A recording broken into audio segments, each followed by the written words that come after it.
अस्सलाम वालेकुम। आज हम वर्ड व्यू स्टार्ट करने जा रहे हैं। देखिए, वर्ड व्यू को हम पैराडाइम भी कहते हैं। एक ख़ास पैराडाइम लेके तो हम रिसर्च कर सकते हैं, ठीक है? हमने एक ख़ास बिलीफ जो है वो होल्ड करना है। वर्ड व्यूज़ क्या होते हैं? ये कुछ बिलीव्स होते हैं जो कि हमारे एक्शन को गाइड करते हैं, ठीक है? तो इसको हम लेके फिर आगे हम अपना प्रैक्टिकल रिसर्च करते हैं, सही है? तो इसमें जो सबसे पहला है वो है पॉजिटिविज़्म। पॉजिटिविज़्म क्या होता है? अच्छा, पॉजिटिविज़्म को समझने से पहले इसके फाउंडर को समझना होगा। इसका फाउंडर है अगस्ट कॉम्ट।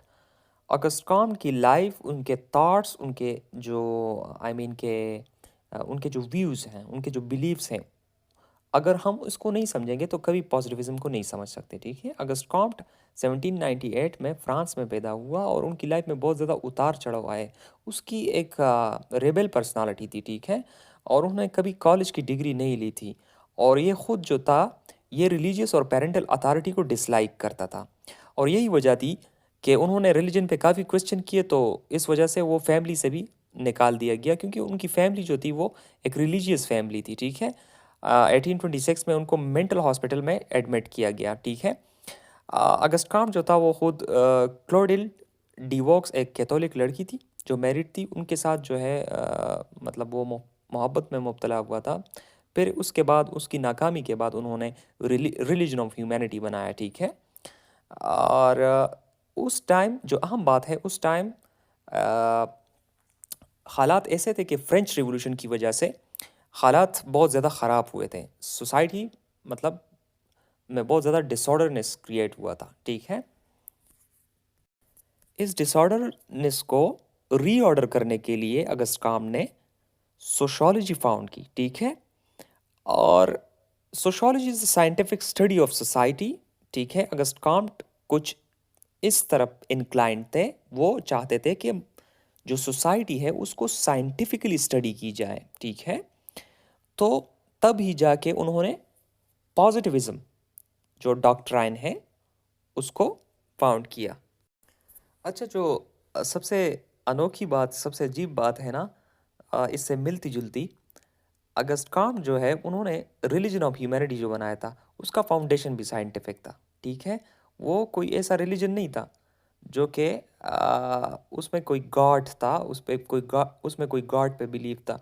वो religion according to Auguste Comte बोलता है ना, we should have religion but not god. तो आप इस बात से अंदाज़ा लगाएं, ठीक है? तो अगस्ट कॉम्ट जो थे वो साइंटिफिक मैथड्स में बहुत ज़्यादा इंटरेस्टेड थे, तभी जाके उन्होंने पॉजिटिविज्म पेश किया, ठीक है?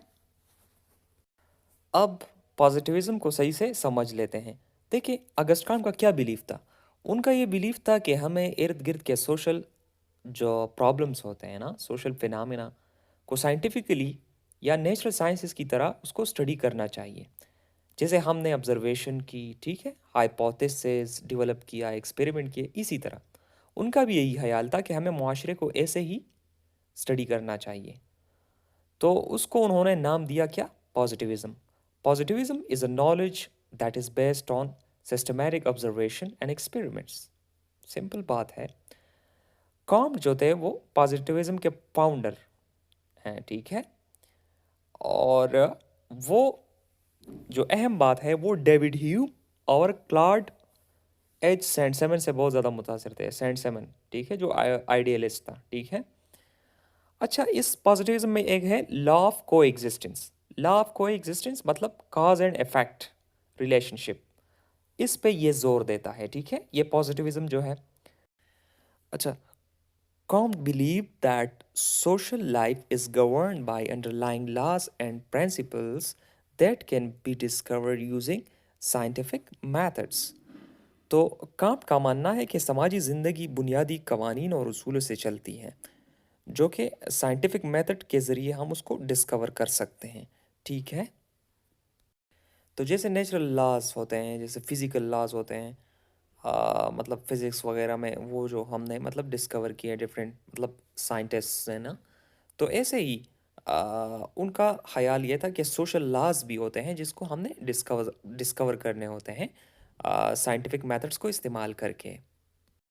देखें, पॉजिटिविज्म में ये है ना कि ऑब्जेक्टिव रियलिटी मतलब रियलिटी जो है वो ऑब्जेक्टिव है, और ऑब्जेक्टिव रियलिटी जो होती है वो exist beyond the human mind.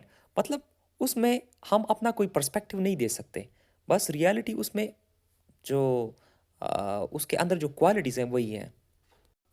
इसका ख्याल है कि truth is always and existed and can be measured. मतलब ट्रुथ जो है उसको हम सिर्फ मेजर्ड कर सकते हैं, ठीक है, और ऑब्जर्व कर सकते हैं, उस पर एक्सपेरिमेंट कर सकते हैं, ठीक है। अब इसमें इस बात में इंसान की कोई सब्जेक्टिव व्यू शामिल नहीं है। फॉर एग्जांपल 4+4=8, ये तो इस पे कोई सब्जेक्टिव व्यू शामिल ही नहीं है, ठीक है। तो ये एक रिजिड मेथड, प्रिसाइज मेथड पे बेस्ड होता है, ठीक है। इसके जो मेथड्स होते हैं ये प्रिसाइज होते हैं और ये रिजिड होते हैं, ठीक है। और ये जो है अ, किस रिसर्च को सपोर्ट करते हैं, जो कि स्टैटिस्टिकल हो एंड हैविंग ऑब्जेक्टिव डेटा, ठीक है। बट इसमें lack of in depth understanding होती है, जैसे इंटरप्रेटिविज्म में होती है, ठीक है, उसको भी पढ़ेंगे आगे, ठीक है। आप यही बातें याद रख लें कि मतलब यहाँ पे रियलिटी ऑब्जेक्टिव है, यहाँ पे जो सेंसरी एक्सपीरियंस या एक्सपेरिमेंटेशन से जो हमें मिला है बस वही है। इसमें कोई रिसर्चर अपना कुछ शामिल नहीं कर सकता। यहाँ पे इमोशन और फीलिंग्स माइनस हैं, ठीक है। और यहाँ पे हाइपोथेसिस टेस्टिंग, मेजरमेंट वगैरह ये सब शामिल है, सारा स्टैटिस्टिकल बेस्ड है, ठीक है। और ये मतलब क्वांटिटेटिव मेथड्स जो है इसको प्रमोट करता है, such as statistics, surveys and questionnaires.